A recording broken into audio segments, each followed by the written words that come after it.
You guys can see that okay, right? BJ's in desk, yes. In regards to recoil, there's a few things that affect it. So if you're standing, I'm not going to be controlling the recoil here. You've got a mostly vertical recoil for most weapons. If you go crouch and do the same thing, you're going to have less recoil, and therefore if you go prone, you have even less recoil.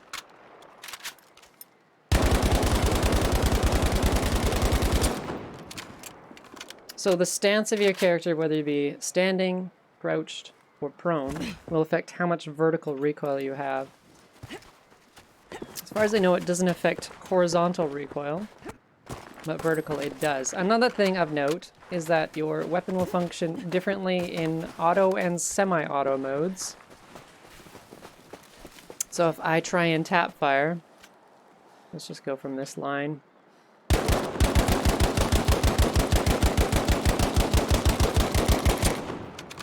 There's still a bit of horizontal recoil in that, but if I switch to semi-auto,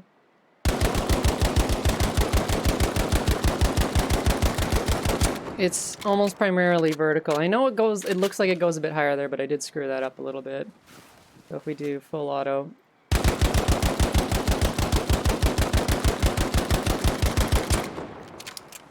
Another problem with full auto is if you're trying to tap at full auto, chances are you are going to fire after more than one round, which makes it hard to do. So when you're in a gunfight, you can, and I'm going to set my DPI extremely low for this. So right now I'm at 100 DPI. I have to move my mouse quite a lot to get any kind of input. So if I want to counter this kind of pattern, I have to pull down quite a lot with low DPI, just as a comparison, to keep it kind of level with where I'm aiming. So if I go back to my normal DPI, which is 800, 12% in-game sensitivity, and do the same thing, it's going to look a lot different.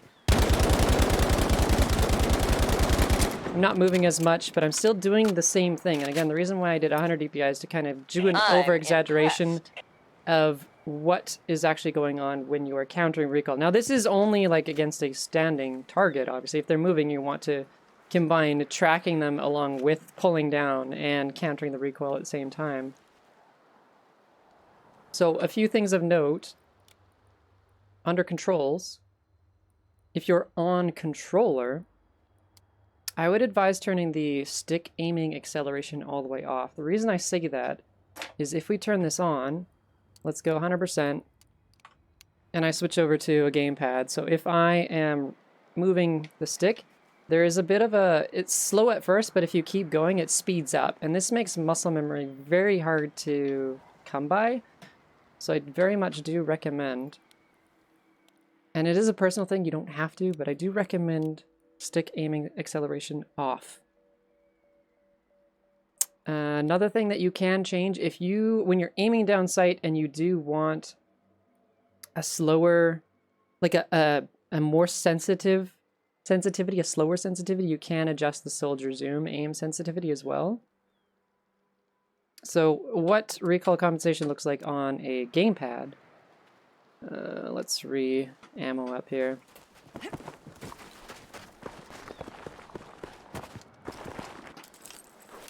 Does the same happen with prone fire if you sit? Well, you can't sit in the game, so... Or you're talking about like this.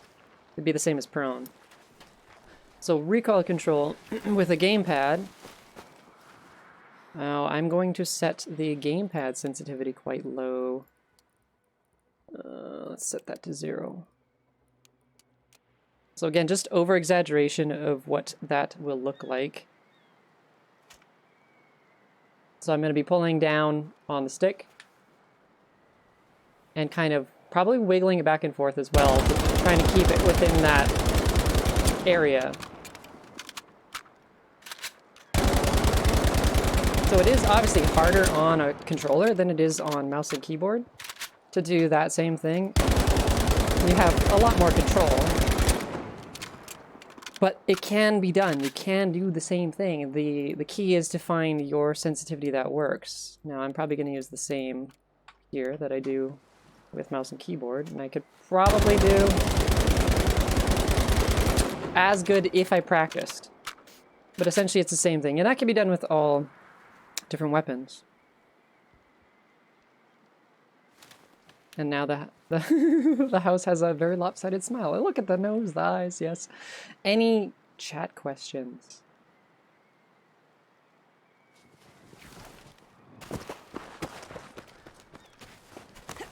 Or are we all golden?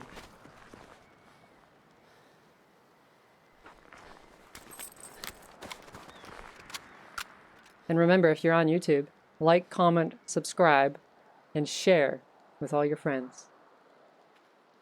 No, I currently have the camera reversed, flipped. I meant to flip it vertically as well, though, which I didn't. I apologize.